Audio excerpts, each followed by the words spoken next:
Hi, welcome to Richard Gabili YouTube channel, and for today's tutorial, I will be teaching you on how to enable and disable zoom in, item name, and basic gestures voice control on iPhone X. But first, kindly subscribe to this channel and don't forget to hit the subscribe button and the bell to notify you for the new updates. And let's start.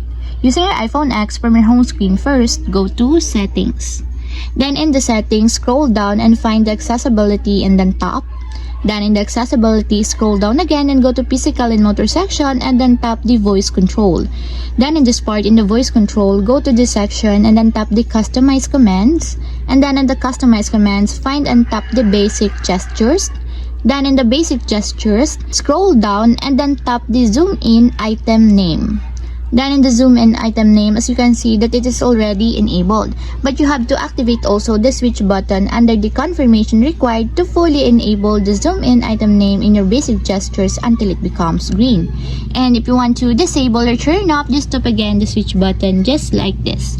And that's it, we have successfully enabled and disabled zoom in item name and basic gestures voice control on iPhone X. If you have a question, kindly comment down below and don't forget to hit the subscribe button and the bell to notify you for the new updates.